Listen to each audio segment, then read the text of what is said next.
In the heart of Beverly Hills, amidst the manicured palms and high-end boutiques, sat an unassuming storefront in a strip mall.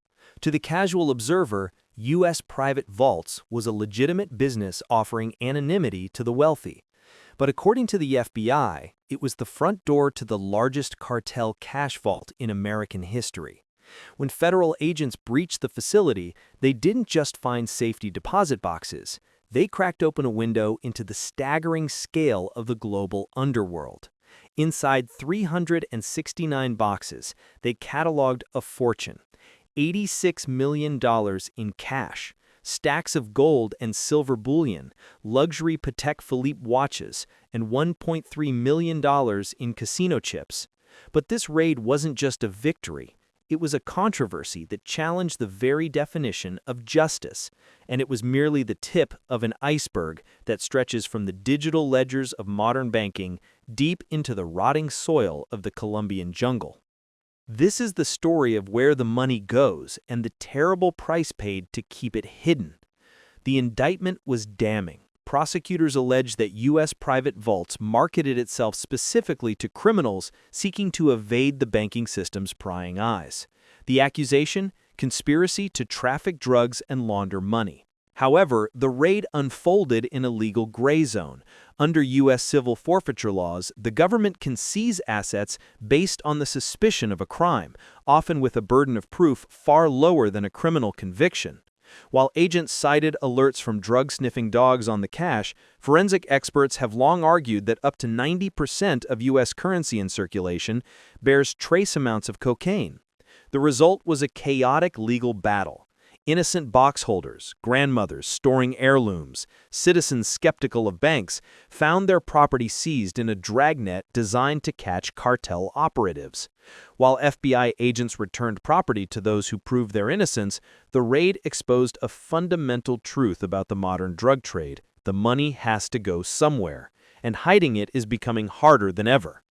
While the FBI was cracking physical vaults in California, the DEA was fighting a ghost war in the digital realm.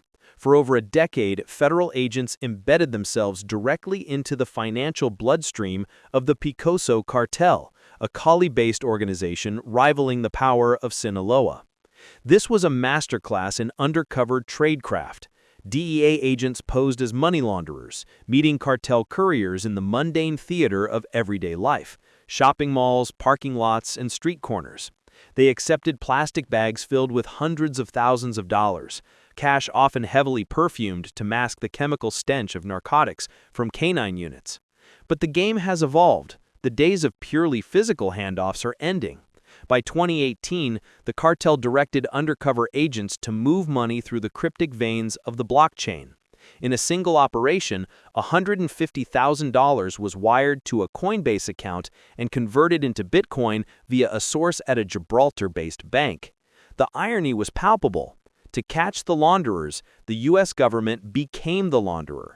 They moved $19 million in drug proceeds, earning commissions on every transaction, ensuring the funds were tracked, froze, and eventually seized.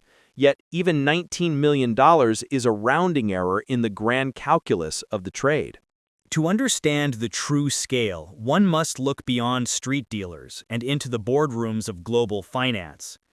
The Sinaloa Cartel, an enterprise generating up to $29 billion annually, faced a logistical nightmare: how to move industrial quantities of cash into the legitimate banking system.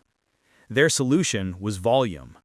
In the mid-2000s, investigations revealed that HSBC, one of the world's largest financial institutions, became a primary conduit for cartel wealth.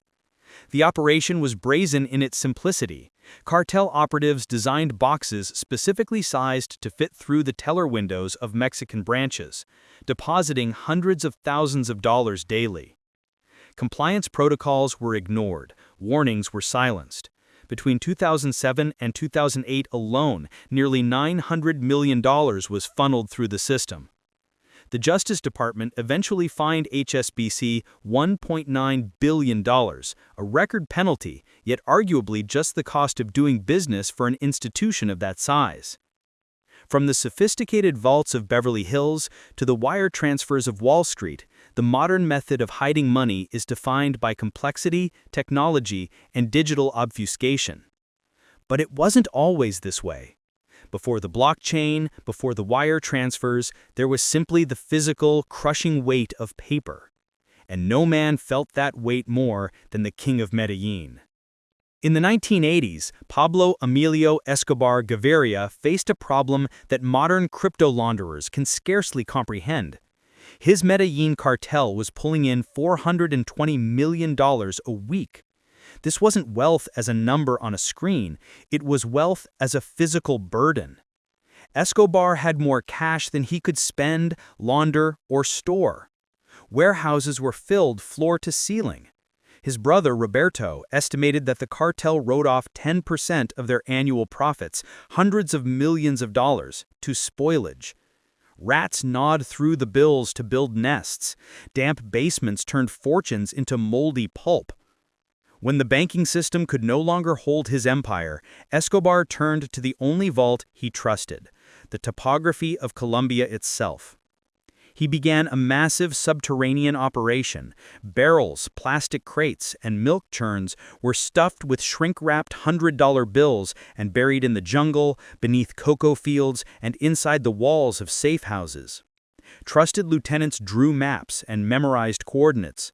But in the violent chaos of the drug war, those lieutenants were often killed, taking the location of the treasure to their graves.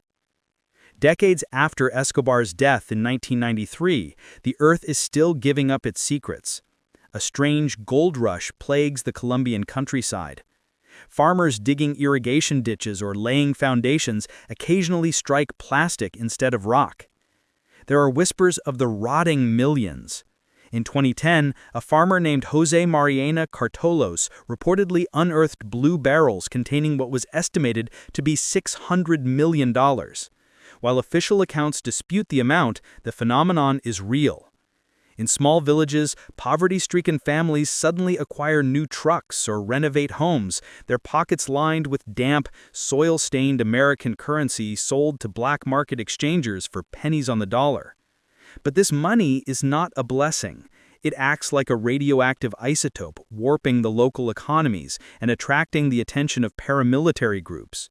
The mantra of Escobar's era, plata o plomo, silver or lead, still applies. Those who find the treasure often face a grim choice: hand it over to the new generation of cartels or disappear. The hunt for Escobar's billions is driven by greed, but what hunters often find is a horror story. The landscape of Medellin and the Magdalena River Basin is not just a bank vault, it is a graveyard. Excavators, searching for cash, have unearthed impromptu coffins and shallow pits. Inside, entangled with rotting currency and rusted AK-47s, lie the bones of the men who buried them. This is the macabre reality of the narco empire. Escobar, a man who ordered the bombing of a commercial airliner and the assassination of a justice minister, often killed those who knew his secrets. The treasure was frequently booby-trapped or buried alongside the bodies of the workers who dug the holes, ensuring their silence was eternal. Recent discoveries have included gold bars and ledgers detailing bribes to long-dead politicians, preserved in waterproof cases. But most chilling are the personal items: a typewriter, a camera, a gold pen found inside a wall by Escobar's own nephew in 2020. These are the artifacts of a man who believed he could buy immortality. From the high-tech surveillance of a Beverly Hills raid to the muddy, bone-filled pits of the Colombian jungle, the story remains the same. We see the evolution of a dark industry. The cartel of today uses cryptocurrency and shell companies, moving wealth at the speed of light, leaving no physical trace. The cartel of yesterday relied on the brute force of paper and soil. But whether it is locked in a private vault in Los Angeles, laundered through a global bank in New York, or rotting beneath a banana tree in Antioquia, the money is always tainted. It is a currency backed by violence, generated by addiction, and ultimately, it consumes everyone who touches it. The treasure hunters will keep digging, and the feds will keep raiding. But as history shows, for every million seized, there is always another billion, flowing like groundwater, invisible and unstoppable, just beneath our feet. Thanks for watching. If you want to dive deeper into the psychology of the underworld, click the video on your screen now. And don't forget to subscribe for more investigations into the crimes that shaped our world.